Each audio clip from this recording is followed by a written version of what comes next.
Hello there, this is Tim. I am back for another iPod evolution video. As I explained on my previous video, I'm currently working on a book going in the iBookstore, hopefully in the next few months, and it's entitled iPod Evolution.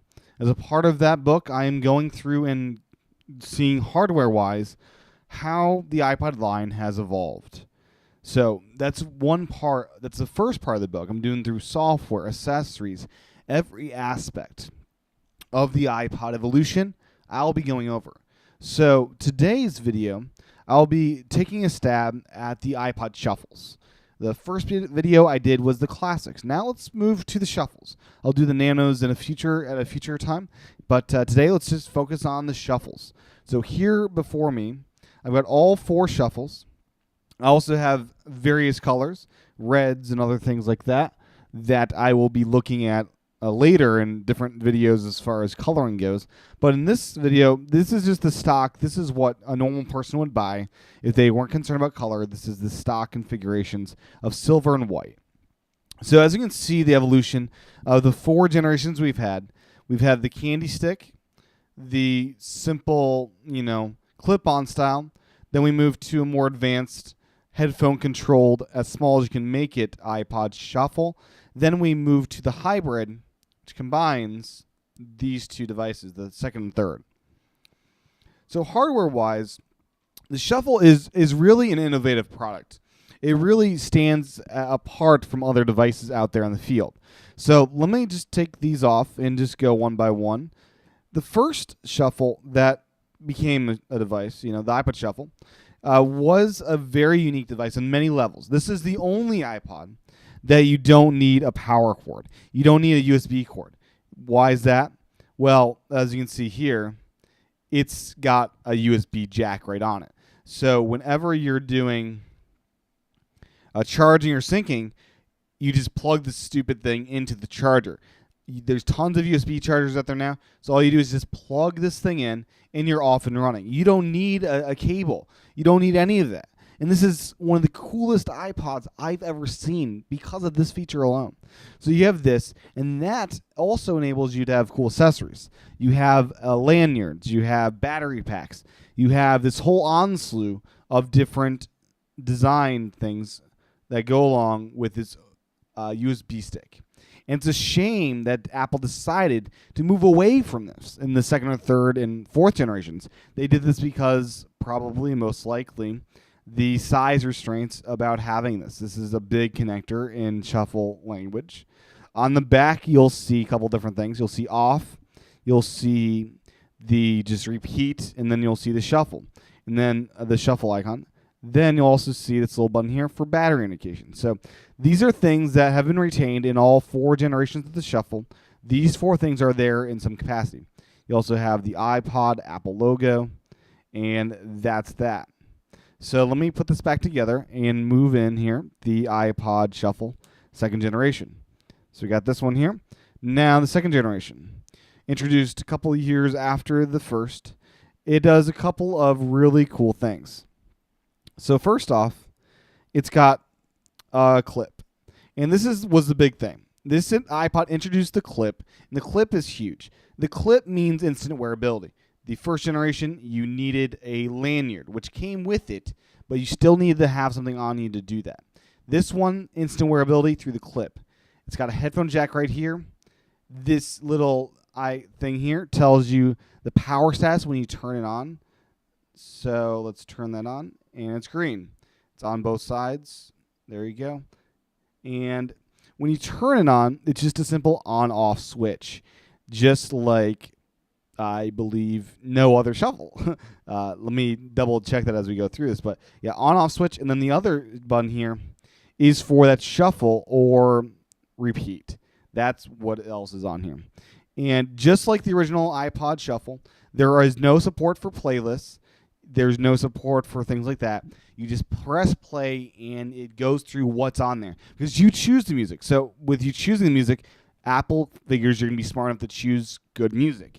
So the concept of the shuffle is simple, and I love the concept, but I'll get into more of that at a future time. So this is the first gen and the second gen. Basically, Apple decided to make this as small as possible by cutting it off and making it a clip. That is Apple's design there. Moving ahead is the most controversial iPod shuffle ever made to date, and that is the 3rd generation shuffle. This guy, about the same height-wise as this guy here, but no width at all. This thing is a mini version of the 1st generation in many ways. Now, the big complaint here was the lack of buttons. There is on-off, and on-off also contains that same switch contains, I'm not sure if I can show up here.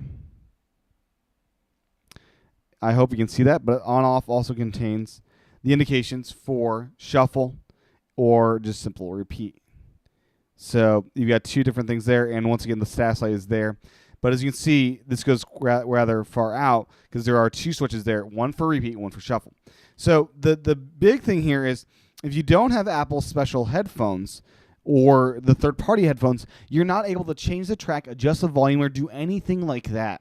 Apple was very ahead of the time here because I personally love this 3rd generation shuffle. It's the smallest you can get, retains the clip so you can wear it on anything, and the size is simply unbeatable. There's no iPod that has ever been this small. You can have 10 of these and your pockets aren't cramped. This thing is incredible. They had a 4 gigabyte model, which was an absolute first for Apple in the shuffle realm. So it's a very unique iPod. And I have several of the headphone controls through Etymotic. They do third-party headphones, and they're great. You're able to, with the 3rd generation shuffle, this is something they introduced, do playlists and things like that. And it becomes this amazing device through playlist support. You're able to have different moods of the shuffle. So that's a cool thing that they introduced here. You're also a bit able to hear what songs playing. The voiceover stuff is insanely wild, insanely cool, and it's the next generation of controlling an iPod that they've implemented in the Nanos and the current shuffle and other devices like that. So the headphone control really ahead of its time, and I absolutely love the design, clean, simple, and that's all they had.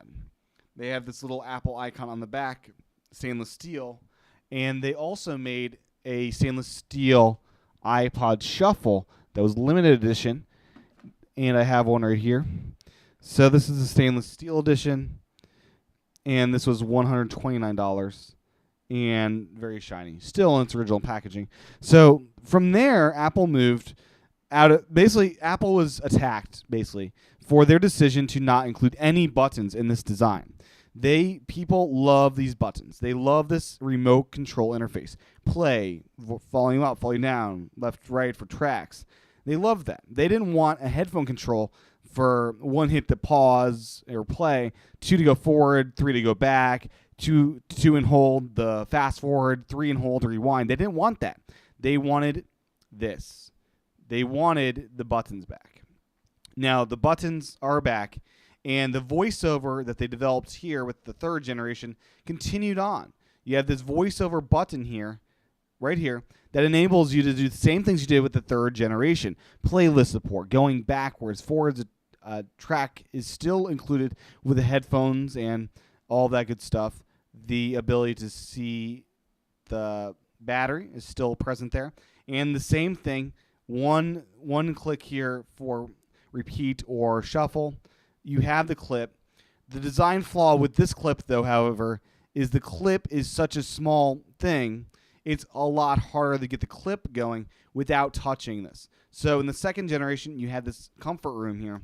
4th generation, current generation, there's no comfort room. So when you clip, you're going to hit these buttons, and that's a problem for many people. So that's the design flaw with this guy here, but the size of it makes it worthwhile. And all of these guys, excluding the 1st generation shuffle, go through the headphone jack for data syncing. That was settled with this guy where it shipped with the dock connector. Moving to here, they had that same configuration. So moving through, they basically evolved the line. They say, let's start with a simple remote control, USB integrated. Let's move from that to a smaller design, make it even more wearable, have the buttons, do everything like that, third generation, let's go crazy. Let's go wild. Let's get rid of the buttons. Let's make it as small as possible. And that was a step too far. It was a step too far for the consumers. And they ended up doing a hybrid of 2 and 3, have the innovative controls of voiceover and headphone control, plus the traditional control, playlist support of the third, the same kind of clip there. Let's do that. And they also took the stainless steel aspect of the limited edition into this fourth generation. This is stainless steel, just like the limited edition of the third. So that's the evolution of the iPod shuffles. I hope you've enjoyed this video. I'll be doing software for the shuffle. There is some software that plays in here. I'll discuss that a little bit in a future video. But this is the shuffles. This is evolution. I've got about 10 to 20 shuffles because different colors. I have a bunch of them. And I'll be showing those off in a future video. But I think it's just good to spend some time just going over how the hardware itself has evolved over these many, many years. I think with the shuffle, especially people underestimate the value of this thing, underestimate the value of playlist support, and underestimate the value of how this all works together. So thanks for watching. You can find my book in the iBook store. Not yet, but coming soon. It'll be called iPod Evolution. Not out yet. Not out yet. I'll let you guys know when it is out. But catch my daily Apple News podcast, iWake, over at iWakePodcast.com. Thanks for watching. Aloha.